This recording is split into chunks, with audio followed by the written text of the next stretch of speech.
Bom dia, sexto ano. Vamos dar prosseguimento aos nossos estudos. Na última aula que eu postei para vocês, a gente fez a correção dos exercícios, não é isso? Hoje, então, a gente vai continuar com o conteúdo, tá? Nós vamos, então, ver agora, como eu tinha falado para vocês, o capítulo 6, tá? Que vai da página 44 à página 48. Eu quero aproveitar e ver também o capítulo 7, que é a sequência, que vai da página 49 à página 55, tá bom? Então, provavelmente, nós vamos ver a matéria da página 44 até a 55, tá bom? É uma matéria, é um conteúdo bem legalzinho da gente estudar. A gente vai ver os movimentos da Terra, a forma e os movimentos da Terra, né? E é um conteúdo bem interessante. Então, vamos começar? A gente viu na aula passada, só para relembrar um pouquinho, antes da aula dos exercícios, da correção, a gente estava falando sobre a formação do universo, né? Então, a gente viu o Big Bang, né? Houve uma grande explosão. Dessa grande explosão, né? Foi dando origem ao universo, que deu origem ao universo, né? Isso levou milhões e milhões de anos, né, até que o universo se formasse, né? Então, essa grande explosão deu origem ao universo, às galáxias, né? A nossa galáxia é a Via Láctea, não é isso? Onde está o sistema solar também, né? O nosso planeta Terra, ele então pertence ao sistema solar que se encontra na Via Láctea, né? Isso tudo dentro do universo como todo, tá? Bem, o sistema solar, a gente viu, né, que além da Terra existem outros planetas, né? Mas o nosso planeta é o planeta Terra, tá? No planeta Terra, nós temos alguns satélites artificiais, né, que são aqueles que o homem criou para facilitar as comunicações, dentre outras coisas, né? E temos o único satélite natural, que é a Lua, tá certo? Bem, então hoje nós vamos ver os movimentos da Terra, tá certo? Então vamos lá, a forma e os movimentos da Terra. Vamos lá na página 44. Página 44 está dizendo a forma da Terra, tá? A Terra, ele tem um formato arredondado, né? O planeta Terra tem um formato arredondado. Ele não é redondo, né? O planeta Terra não é redondo, ele tem um formato arredondado, né? A gente, para facilitar, né, a gente desenha o planeta Terra como se fosse uma esfera, né, uma forma redonda. Mas, na verdade, tem a forma arredondada, que se chama geóide, tá certo? Essa forma arredondada tem o nome de geóide. Então, se a gente perguntar qual é o formato da Terra? O formato da Terra é geóide, tá certo? Bem, então vocês têm aí na página 44 esse formato geóide, que mais parece um círculo, né, redondo. Na verdade, não é redondo totalmente, porque ele tem o seu formato mais, como que a gente pode dizer, com superfícies irregulares, né, um formato irregular. Então, ele não é de forma arredondada, tá? Por isso que se chama geóide, tá certo? Então, vamos lá. A Terra está a aproximadamente 150 milhões de quilômetros do Sol. E, como já vimos, é o terceiro planeta mais próximo do Sol. Então, ele tem uma distância muito grande do Sol. Por isso que nós não nos queimamos, né? Porque o Sol é a principal estrela do sistema solar, né? Então, para a gente saber que as estrelas, a gente já falou isso também, as estrelas são muito maiores do que os planetas, tá certo? Só para relembrar um pouquinho. Bem, é o maior planeta de composição rochosa e o único que abriga formas complexas de vida no sistema solar. Olha só, que nós saibamos, né, que os cientistas saibam, o planeta Terra é o único planeta que tem vida, né? Então, estudos são feitos em outros planetas e mostra que em outros planetas não há vida, né? Marte, Júpiter, né? Esses planetas não têm vida pelos estudos que são feitos, tá certo? Por enquanto, sabe-se que o único planeta em que há vida é o planeta Terra, tá bem? Pesquisas científicas indicam que diversos fenômenos naturais estão relacionados à energia solar que o planeta recebe. A ocorrência desses fenômenos depende também de outros fatores, como forma da superfície terrestre, os movimentos da Terra no espaço sideral, principalmente o de rotação e translação, e a quantidade de energia solar que é absorvida e refletida pela atmosfera e pela superfície terrestre. Veremos como o formato e os movimentos da Terra influenciam na dinâmica dos fenômenos naturais e na organização da vida na sociedade. A Terra, a forma da Terra é esférica, com superfície irregular, leve achatamento nos polos e um alargamento na região equatorial. A esse formato damos o nome de geóide. Então, como eu falei para vocês, né, ela tem a forma arredondada, ela não é redonda totalmente, o planeta Terra, né, e ela é achatada nas superfícies.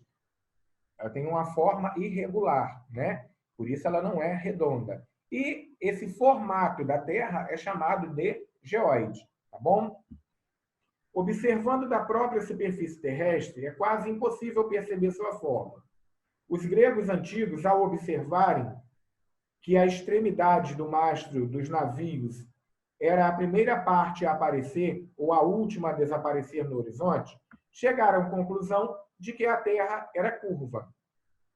O formato curvo foi confirmado posteriormente com o avanço tecnológico, especialmente após a obtenção de imagens de satélites lançados na órbita da Terra. Então, viram a importância dos satélites, os satélites artificiais, né? Eles servem também para observar o espaço, né? E foi através dos satélites que chegou à conclusão, né, de que a Terra realmente tinha a forma, né, um formato arredondado, tá bom? Então, para a gente ver a importância que os satélites artificiais têm para a vida do homem, né? O satélite natural da Terra, né, que é a Lua, tem também fundamental importância, né? A gente vai ver que, por conta dos movimentos da Terra, por conta do Sol e da Lua também, né, a Terra, a vida na Terra, ela floresce de forma superior ou de forma quase que única em relação aos outros planetas, né? Então, vamos aos movimentos da Terra. Vocês provavelmente já estudaram os movimentos da Terra, certo? Durante o primeiro segmento lá do ensino fundamental, do 1º ao 5º ano. Mas agora nós vamos rever esse assunto. A gente sabe que a Terra apresenta 2 movimentos, né? Um movimento é chamado de movimento de rotação. Esse movimento a Terra faz em torno de si mesma, né? Ela vai girando em torno de si mesma, né? Ao mesmo tempo que ela gira em torno de si, ela dá uma volta, um passo para dar a volta em torno da Terra também, né? Então, o movimento de rotação é chamado, ou ele faz com que aconteça os dias e a noite, né? E as noites. Então, a Terra tem 2 movimentos. Primeiro, um movimento de rotação, que é o movimento que a Terra faz em torno de si mesma, gerando os dias e as noites, né? Ele leva 24 horas, praticamente. O movimento, que na verdade ele leva 23 horas e 56 minutos, tá? E ainda tem 4 segundos para fazer essa volta que a Terra dá em torno de si mesma, que é um movimento de rotação. A gente diz, né, para arredondar, que ele leva 24 horas, né, para fazer esse movimento em torno dela mesma, tá? E o outro movimento é o movimento de translação, né? Ao mesmo tempo que a Terra gira em torno de si, ela caminha, ela dá um passo para fazer um movimento de translação, né? Então, o movimento de translação é o movimento que a Terra faz em torno do Sol, né? Ela gira em torno do Sol. Esse movimento vai levar 365 dias, né? Ou seja, um ano, tá certo?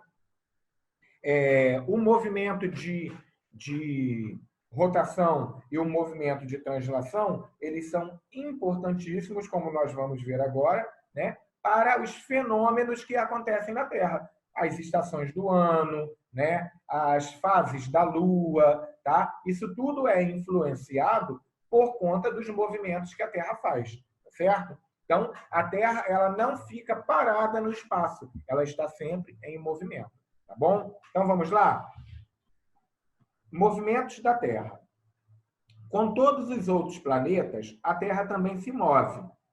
Ela faz inúmeros movimentos no espaço sideral. E os dois que mais afetam os seres humanos são o de rotação e o de translação, cujas consequências percebemos no cotidiano.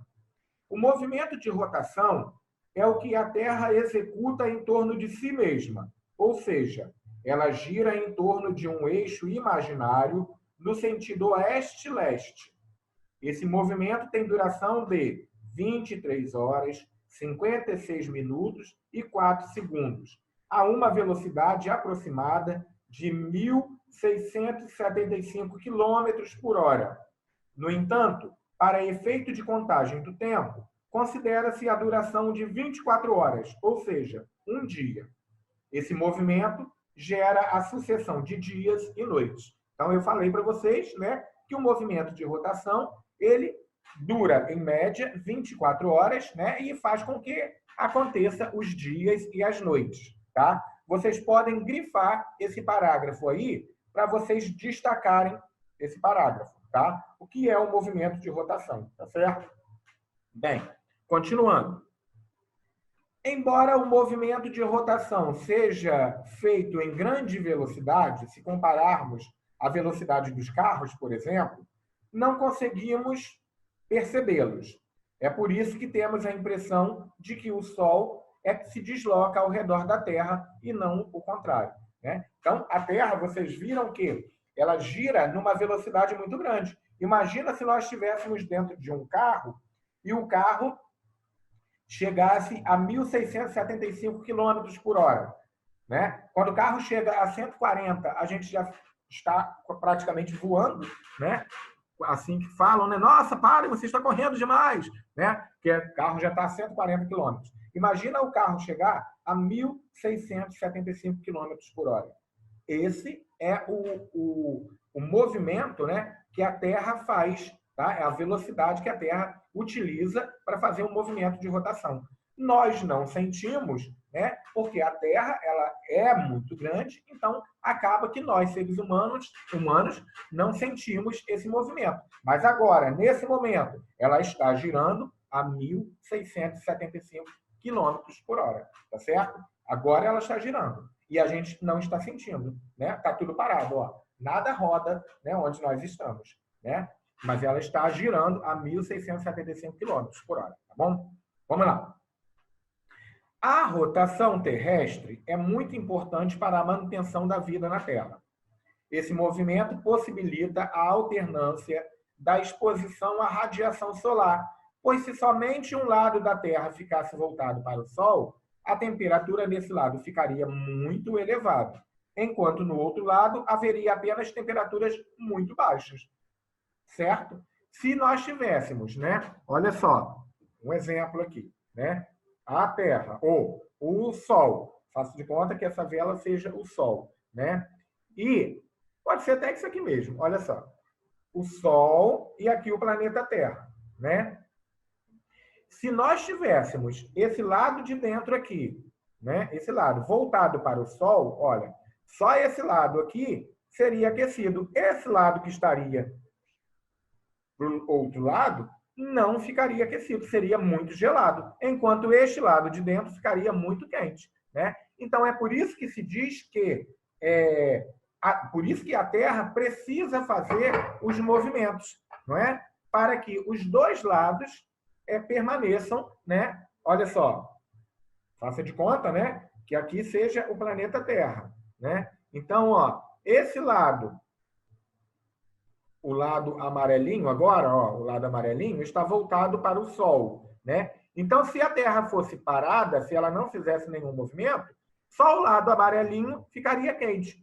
O lado branco, que está para cá, ó, não aqueceria, ficaria gelado, né? Só que a Terra faz o quê? Ela gira em torno dela mesma, que é um movimento de rotação, e dá uma volta e vai rodando em torno da Terra. O movimento que ela faz em torno dela mesma é o movimento de rotação. Estão vendo que enquanto ela está fazendo o movimento de rotação, ela vai se movimentando também em torno do Sol, né? Que é o movimento de translação, tá certo? O movimento de rotação, que é em torno dela mesma, gera um dia e a noite. O movimento de translação, que foi ao redor do Sol, leva um ano e faz acontecer, né? Leva 365 dias, que faz acontecer o ano, né? Então, movimento de rotação, 24 horas, faz gerar os dias e as noites. Movimento de translação, 365 dias, faz gerar os anos, né? Vamos continuar? Então, olha só, a Terra, né? Por conta da Terra fazer o movimento de rotação, nós temos os dias e as noites, né? O lado que a Terra está voltado para o Sol, né, é dia. O lado que a Terra está para o outro lado, que não é o Sol, é noite, né? Então, por isso que faz se gerar os dias e as noites, tá bom? Vamos lá. O eixo de rotação da Terra é representado por uma reta que atravessa os dois polos. Esse eixo de rotação ao plano da sua órbita, esse eixo de rotação apresenta uma inclinação de 23 horas e 27 segundos em relação ao plano de sua órbita. Por causa dessa inclinação, e também de forma esférica, a Terra é iluminada de maneira desigual, o que leva à existência de diferentes zonas térmicas ou climáticas. Então, olha só, por conta, se a gente for olhar essa figura que nós temos aqui, ó, essa figura, né? A gente vai ver que há um eixo. Olha, a Terra tem o eixo, tá? Norte e sul, né? O eixo, ele é inclinado. Por conta disso, nós podemos perceber que a Terra ela é iluminada de maneira desigual, ou seja, ela pega mais sol em determinada região, né? Pega mais sol do que em outra. Por quê? Porque são regiões que estão mais próximas ao Sol, certo? Mais ligada ao calor solar, tá? Então, é por isso que nós temos regiões no planeta que são altamente geladas, principalmente nos polos, Polo Norte e Polo Sul, né? Olha, aqui, ó, no Polo Norte e no Polo Sul, né, eles são mais gelados. Aqui no meio, o trópico é mais quente, porque a inclinação faz com que essa parte se aproxime mais do Sol, né? Suponhamos que o Sol estivesse aqui, ó. Essa parte está mais próxima ao calor do Sol do que essa. Essa está mais longe do calor do Sol e essa também, né? Os polos estão mais longe do calor do Sol. O que pega mais Sol é aqui, próximo ao Equador, tá? Então vamos lá. Por conta disso, a gente tem as zonas térmicas ou climáticas, né? Quais são as zonas térmicas? Zona tropical, zona temperadas e zonas polares, tá? Então, zona tropical é a área com maiores temperaturas do planeta. Nela, os raios solares atingem a superfície quase perpendicularmente. Então, zona tropical, como eu falei para vocês, ó, essa parte alaranjada, né? Aqui o sol bate com maior intensidade, tá? Agora nós vamos às zonas temperadas. são as áreas da superfície onde os raios solares chegam com a inclinação maior do que na zona tropical, porém menor do que nas polares, tá? As zonas temperadas. E as zonas polares são áreas que apresentam as menores temperaturas da Terra, pois os raios solares atingem a superfície com grande inclinação, tá bom? Então, a gente vai, então, por conta da posição inclinada da Terra, né, as áreas recebem mais ou menos influência do Sol, tá vendo? Então, nós temos a zona tropical, as zonas temperadas e as zonas polares, tá? Bem, outro fator fundamental para a dinâmica da vida na Terra é o movimento de translação, que determina a ocorrência de fenômenos climáticos em determinadas épocas do ano nas diferentes regiões do planeta. Nesse movimento, a Terra se desloca em torno do Sol a uma velocidade de 108 mil quilômetros por hora, tá? Completando uma volta a cada 365 dias e aproximadamente 6 horas, ou seja, um ano. A cada 4 anos, essas 6 horas formam um dia, né? 24 horas, que convencionamos atribuir ao mês de fevereiro.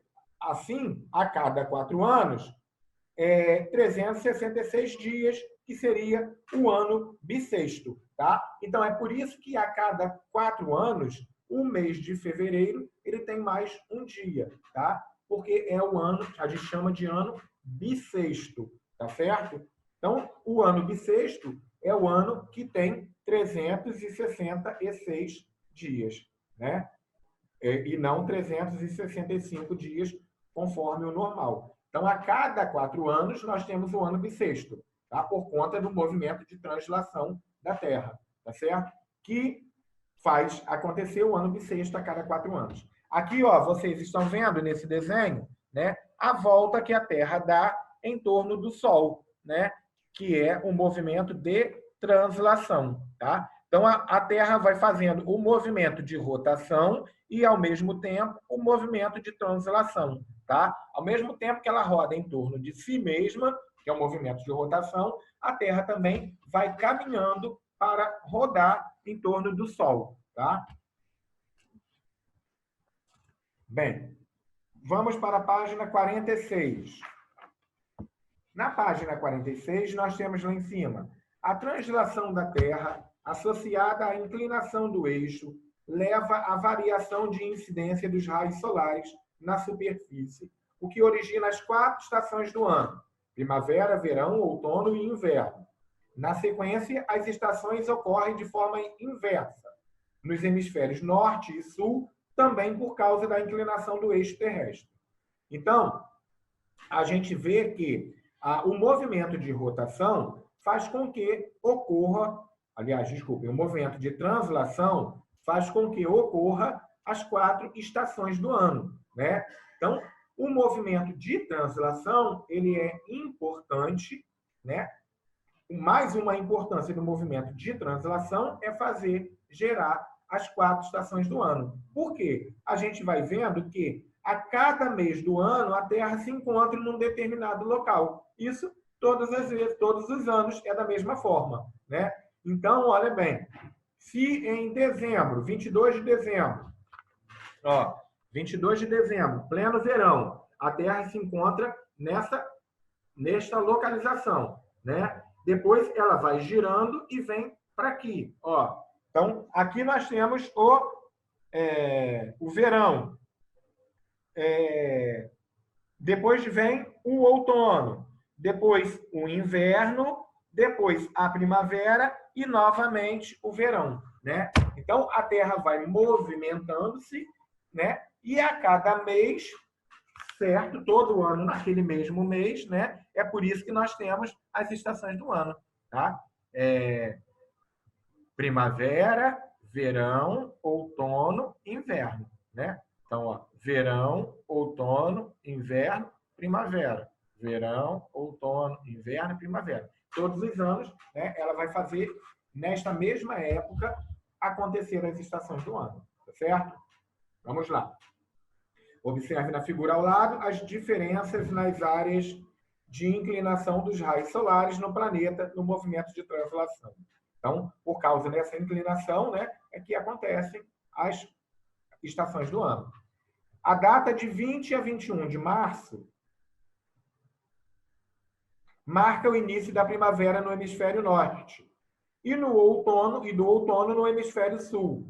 Observe que os raios solares incidem na superfície perpendicularmente à linha do Equador. Então, olha só, enquanto outono no hemisfério sul, é primavera no hemisfério norte, tá? Então, vamos lá, 21 de março, essa figura cá de baixo, ó, essa aqui, tá? Então, enquanto é outono no hemisfério sul, no hemisfério norte vai ser primavera. Por quê? Porque a inclinação da Terra faz com que o Sol bata com maior intensidade no hemisfério norte, tá? Mais do que no hemisfério sul. Então, por isso que no hemisfério norte é uma estação do ano e no hemisfério sul é outra estação do ano, tá certo? O que divide os hemisférios, a gente sabe que é a linha do Equador, né? A linha do Equador, ela vai dividir a Terra em hemisfério norte e hemisfério sul. Deixa eu mostrar aqui para vocês, ó. Aqui, ó. A linha do Equador vai dividir a parte de cima, hemisfério norte. A parte de baixo, hemisfério sul, tá? Então, enquanto aqui no hemisfério sul é outono, no hemisfério norte, em 21 de março, é primavera, tá bom? Dá para vocês terem a noção aí, né? Bem, continuando. Em 22 ou 23 de setembro, inicia-se o outono no hemisfério norte e a primavera no hemisfério sul. A data de 21 ou 22 de dezembro, os raios solares passam a incidir com maior intensidade no hemisfério sul, perpendicularmente ao Trópico de Capricórnio. É início do verão. No hemisfério norte, inicia-se o inverno. Então, é sempre o contrário, né? Quando no hemisfério sul é verão, no hemisfério norte é inverno, né? E assim vai. A posição da Terra em relação ao Sol no primeiro dia da primavera é outono. E outono é chamada de equinócio. Então, vamos lá. A posição da Terra em relação ao Sol no primeiro dia de primavera e outono é chamada de equinócio. Palavra em latim que significa noites iguais. Nessa posição, os hemisférios norte e sul são iluminados de forma igual pelo Sol. Ou seja, o dia e a noite têm a mesma duração nos dois hemisférios. Então, podem grifar isso aí, tá certo? Equinócio é a posição da Terra em relação ao Sol no primeiro dia da primavera e outono, tá certo? Agora, já no primeiro dia de inverno e verão, ocorre a posição de solstício, palavra latina que significa sol estático, em que os hemisférios norte e sul são iluminados pelo Sol de forma desigual. Então, solstício, né? A Terra ela é iluminada, tá certo? Ó, pelo Sol, né? Nos hemisférios norte e sul de forma desigual. Isso é solstício, tá? Em contrapartida, no hemisfério em que há o solstício de inverno, ocorre a noite mais longa do ano.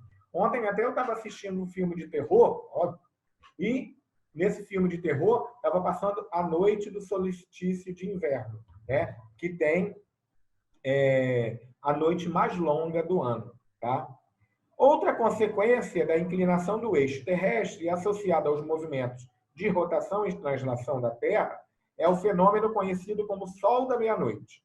Observe a fotografia a seguir. Então, aqui, ó, a gente tem o Sol da Meia-Noite, né? O Sol da Meia-Noite, ele ocorre nas zonas polares. O Sol fica visível por dias, sem noites ou períodos de escuridão. Esse fenômeno ocorre no início do verão de cada hemisfério devido à inclinação do eixo terrestre ao formato da Terra e ao formato da Terra, tá? Esse fenômeno não acontece no Brasil devido à localização geográfica do nosso país, com a maior parte do território na zona tropical, tá bom? Então, é um fenômeno que não acontece no Brasil, tá? Então, olha só, agora vocês estão prontos para fazerem os exercícios deste capítulo 6, tá? Então, tem exercício aqui na página 46, página 47 e página 48, tá certo? São os exercícios que vocês podem fazer, tá bom? Página 46, no Zoom, 47, de olho no legado, e 48, essas atividades que vocês têm aí. Podemos agora falar da orientação terrestre, o capítulo 7, né? O céu e a orientação, tá? A gente precisa se orientar para saber a localização que nós estamos na Terra, tá certo? E existem várias formas para que nós possamos nos orientar, tá? Então, a gente pode se orientar pelo Sol, pela Lua, pelo Cruzeiro do Sul, pelo astrolábio e pela bússola, tá certo? São as formas que nós, seres humanos, temos para nos orientarmos no espaço, tá? Então, vamos ver aqui na página 49. Você já viu alguém dizer que estava perdido, sem saber por onde ir? Ou alguém já perguntou a você se estava no caminho certo? Quando não sabem chegar ao destino, as pessoas perguntam: será que vou por aqui ou por ali? Em que direção devo seguir? Né? Então, geralmente, quando a gente viaja, a gente não conhece o lugar que a gente está, né? Então, se você viaja de carro ou até mesmo a pé, você pergunta: eu queria ir para tal lugar, como é que eu faço para chegar lá? Né? E as pessoas vão te orientando a chegar em determinado lugar, né? Bem, em nosso cotidiano, muitas vezes precisamos ir a algum lugar, mas desconhecemos o caminho. Para isso, perguntamos às outras pessoas.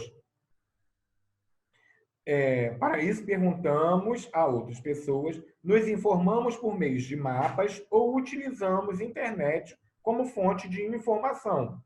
Essa necessidade não é recente. As pessoas sempre se deslocaram por espaços próximos ou distantes em sua moradia por variados motivos. Então, geralmente, né, a gente viaja para outros países, por exemplo. Geralmente tem mapas, né? Chega no aeroporto, eles dão mapas, né, para você poder caminhar por esse país. Geralmente a Europa acontece muito isso, né? A gente recebe geralmente no aeroporto mapas para a gente poder se orientar, né? Agora existe um outro fator que contribui muito para a localização da gente, que é o celular, né? A gente coloca o Google Maps e a gente consegue caminhar, né, para se localizar no lugar estranho. E muitas vezes a gente mesmo o Google Maps pode errar, o mapa, né, a gente pode não saber seguir, então a gente pode ir pedindo também informação às pessoas, né, para poder chegar em determinado local, tá certo? Então são as formas que a gente tem para nos orientarmos para chegarmos a determinados locais, tá? Bem, desde a antiguidade, os seres humanos utilizam os astros e seus movimentos para se orientar nos espaços e traçar direções a serem seguidas. Uma das primeiras formas foi a observação das estrelas, até mesmo pela curiosidade que tinham de conhecer os mistérios do universo e seus astros. Então, significa que as pessoas, né, mais antigas, né, os nossos antepassados, eles se orientavam pelas estrelas para chegar a determinados locais, né? Existe a passagem da Bíblia, né, que os reis magos também seguiram a estrela para encontrar Jesus quando do nascimento dele, né? Então é uma passagem da Bíblia que fala que nossos antepassados assim fizeram. Então foram orientados pela estrela, né? Bem, orientar-se pelos astros possibilitou aos seres humanos deslocarem-se por grandes distâncias e determinar a direção a seguir, mesmo em locais onde não havia pontos de referência, como uma árvore ou um rio, por exemplo. Orientação é um procedimento fundamental na localização dos lugares. O termo orientação tem origem do latim Oriri, que significa ir à procura do Oriente, lugar onde o sol nasce. Vejamos a seguir como isso é possível. Então, vamos agora na página 50. Já falamos que a gente, né, pode se orientar de várias formas. Google Maps, mapas, perguntando às pessoas, né, quando nós não conhecemos o caminho, né? Podemos nos orientar pelas estrelas, né? Aí inclui o Sol, né? Podemos ter orientação pelo Sol, pelo Cruzeiro do Sul, mas podemos também ter a orientação pela Lua, tá? Então vamos lá. Orientação pelo Sol. Página 50. O Sol, estrela que está mais próxima da Terra, sempre foi utilizado como meio de orientação, compreendendo a regularidade em que o Sol aparentemente se movimenta no céu. O ser humano estabeleceu direções que pudessem ser reconhecidas por norte, sul, leste e oeste. São as direções cardeais ou principais. Então, os pontos cardeais que o ser humano estabeleceu para a orientação são norte, sul, leste e oeste, né? Então, esses são os denominados pontos cardeais, tá? Podem grifar isso aí. Como essas direções cardeais foram determinadas? A direção em que o Sol surge no horizonte é chamada de nascente, leste ou oriente. A direção em que o Sol se põe é conhecida como poente, oeste ou ocidente. Apontando o braço direito para a direção em que o Sol surge, temos o horizonte leste. Consequentemente, o lado esquerdo, o oeste. À frente fica o norte, também chamado de setentrional ou boreal. Atrás o sul, chamado também de meridional ou austral. Então, a gente vai fazer desta forma. Olha só. O Sol, ele nasce daquele lado de lá. O Sol nasce aqui. Se o Sol nasce deste lado, este outro lado é onde o Sol se põe, tá? Então, nós temos, onde o Sol nasce, leste. Onde o Sol se põe, oeste. À nossa frente, nós temos o norte. Aqui, então, está o norte. Leste, oeste. Na minha frente, norte. E atrás, o sul, tá? Então, nós temos norte, sul, leste, oeste. É só vocês aí, agora, podem fazer essa atividade. Podem levantar-se, ir ali, podem ficar de pé. Todo mundo de pé. Vamos lá. Levantar. Pé. Isso. Agora vamos ver. Quando vocês acordam, vocês percebem onde o Sol nasce. É onde o Sol fica de manhã. Né? O lado que o Sol está pela manhã, qual é? Lá. Né? Ele nasce para aquele lado. Então, apontem a mão direita para lá. Isso. Agora vocês estão vendo, aí é o leste. É onde o Sol nasce. Ao contrário do leste, nós temos o oeste. Nem precisam se mexer, tá? Não se mexam, vocês têm que ficar paradinhos. Desse outro lado, então, o oeste. À frente de vocês está o norte e atrás o sul. São os pontos cardeais e a direção do Sol, né, que o Sol percorre. Então, o Sol faz isso, ele nasce aqui e ele faz isso aqui, se põe aqui, né? Norte, o leste e oeste. À frente, norte, atrás, sul. Beleza? Ninguém erra mais isso. Vamos lá, então. A mesma posição do garotinho aí, né? Da figura de vocês, do livro, da página 50. É nessa posição que vocês ficam para se orientarem, tá? Muitas vezes, para nos orientarmos, necessitamos de direções intermediárias. Por isso, foram estabelecidas outras direções denominadas pontos colaterais, né? Colaterais, cujos nomes foram formados com base nas direções principais. Assim, entre o norte e o leste, nós temos o nordeste. Entre o norte e o oeste, noroeste. Entre o sul e o leste, sudeste. Entre o sul e o oeste, sudoeste.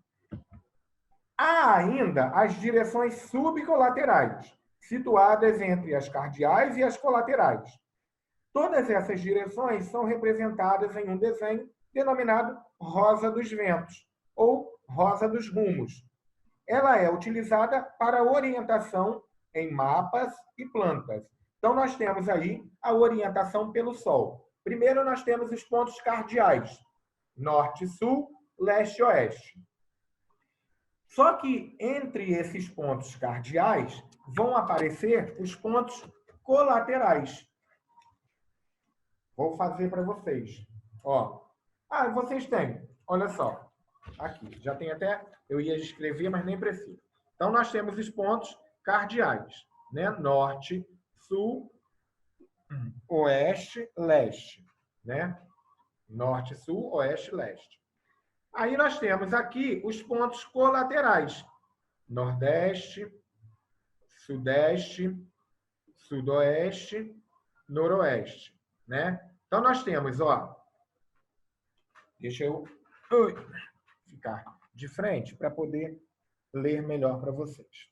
Então nós temos entre o norte e o leste, nós temos o nordeste. Entre o leste e o sul, nós temos o sudeste. Entre o oeste e o norte, nós temos noroeste. E entre o norte e o leste, nós temos o nordeste, tá?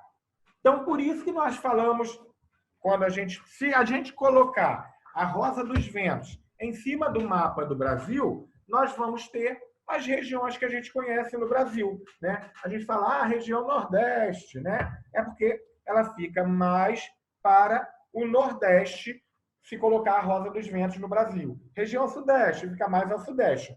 Aqui não se fala em região Centro-Oeste, né? A região Norte, sim, a Centro-Oeste não, e Norte, Nordeste, Sul, Sudeste e Centro-Oeste. Essas regiões, Norte, Nordeste, Sul e Sudeste, a gente tem pela rosa dos ventos essa localização no mapa do Brasil, tá bom? A Centro-Oeste não, que seria uma região central, tá? Bem, agora vamos à orientação pela Lua. A Lua é um satélite natural da Terra, nós já vimos isso. A exemplo das estrelas, também pode ser utilizada como forma de orientação aproximada, principalmente à noite, se o céu estiver nublado. É possível se orientar pela Lua quando ela está na fase cheia, apontando o braço direito para a direção em que ela aparece. No início da noite, temos o leste. Consequentemente, do lado esquerdo, o oeste. À frente, o norte e atrás, o sul. Então, da mesma forma que a gente faz para se orientar pelo Sol, a gente vai fazer para se orientar pela Lua, né? Só que a gente tem que saber o local que a Lua nasce, né? A gente observa aí que a orientação, a representação de orientação pela Lua, o menino se coloca nesse desenho da mesma forma que ele se coloca para se orientar pelo Sol, tá? Então, da mesma forma que se orienta pelo Sol, a gente se orienta pela Lua, tá certo? Orientação pelo Cruzeiro do Sul. Além do Sol, podemos nos orientar por outras estrelas de acordo com sua posição no céu, nas noites em que estão visíveis a olho nu. No Brasil e em todo o hemisfério sul, a orientação pode ser feita pela constelação do Cruzeiro do Sul.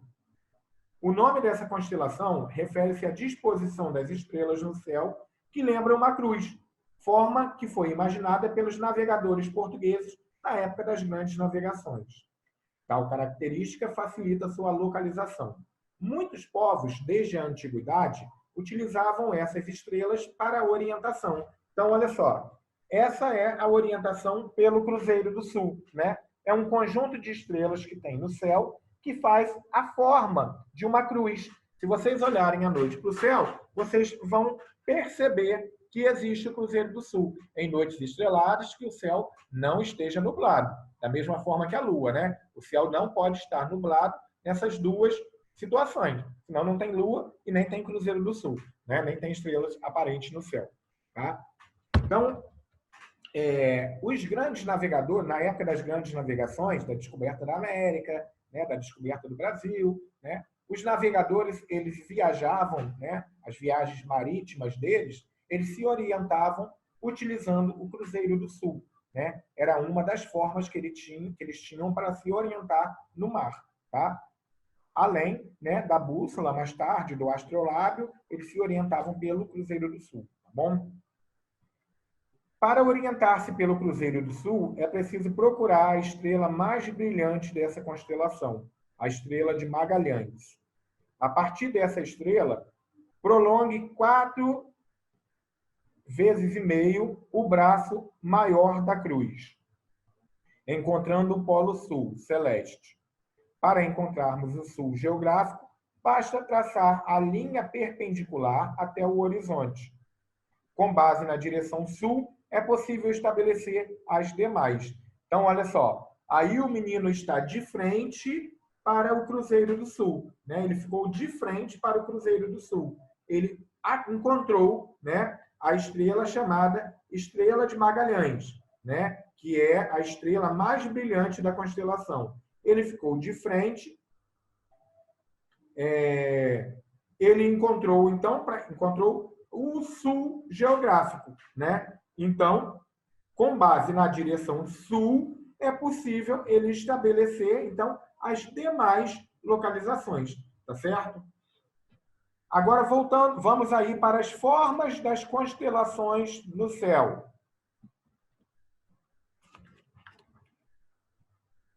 Então, vamos lá. Ao observarem o céu, muitos povos antigos perceberam que as estrelas estavam dispostas em um arranjo que permanecia o mesmo todos os dias. Com base nisso, uniram as estrelas por linhas imaginárias, formando figuras que representam deuses, animais, heróis da mitologia, entre outros. Esses desenhos no céu receberam o nome de constelações. Então, por isso que a gente chama aí, né, Cruzeiro do Sul, né? Seria uma constelação, tá? Os indígenas brasileiros também têm formas de interpretar os astros. A compreensão dos desenhos que os astros formam no céu pode variar entre os diferentes grupos indígenas. Por exemplo, para os Desanas, indígenas que vivem próximo a Manaus, as estrelas do Cruzeiro do Sul representam a garça. Mas para outras comunidades, esta constelação é o jabuti. Os guaranis do sul do Brasil acreditam que as estrelas do Cruzeiro do Sul permitem identificar a cabeça da ema, Guirá Nhandu, em Guarani. Quando ela surge completamente ao anoitecer no lado leste, na segunda quinzena do mês de junho, temos o início do inverno. Então, aqui nós temos, né, algumas histórias, né, de populações brasileiras, né, que determinam as constelações e que até mesmo acreditam que sejam deuses. Tá? Os instrumentos de orientação, o astrolábio e a bússola. Vamos ali para o astrolábio. O que significa no primeiro e segundo parágrafo? Vamos lá grifar, ó. O astrolábio era utilizado para medir a altura dos astros acima do horizonte e determinar a posição das estrelas no céu, o que ajudava na localização em alto mar. Então, ó, o astrolábio, né? Aqui, ó. O astrolábio, eu quero que vocês grifem isso aí, tá? O que seria o astrolábio, certo?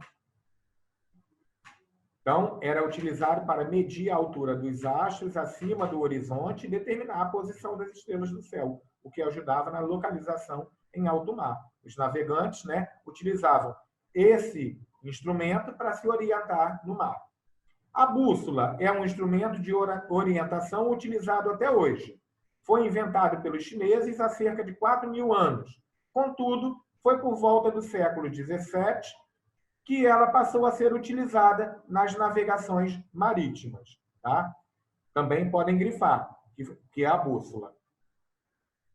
Na construção da bússola, foi considerada a propriedade magnética da Terra.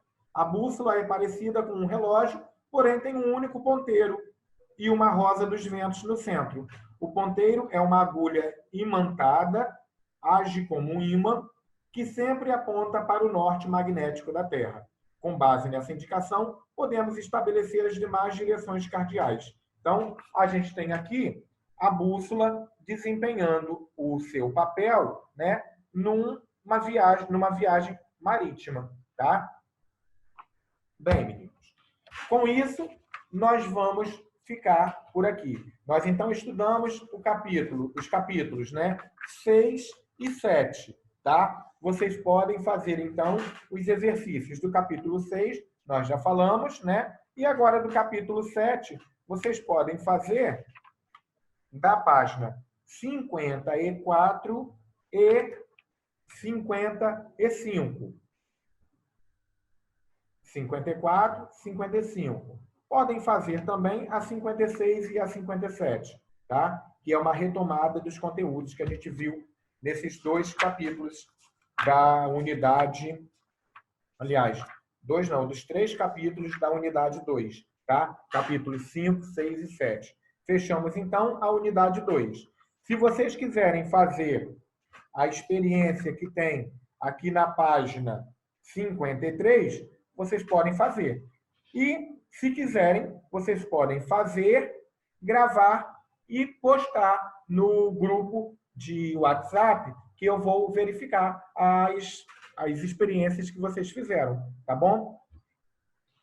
Vai valer nota, então, tá? Então, ó, o material é agulha, prato com água, rolha de cortiça, fita adesiva e imã. Façam essa experiência e eu vou dar nota para vocês. Só vocês postarem no grupo de WhatsApp, para a gente ver a experiência de vocês, tá bom?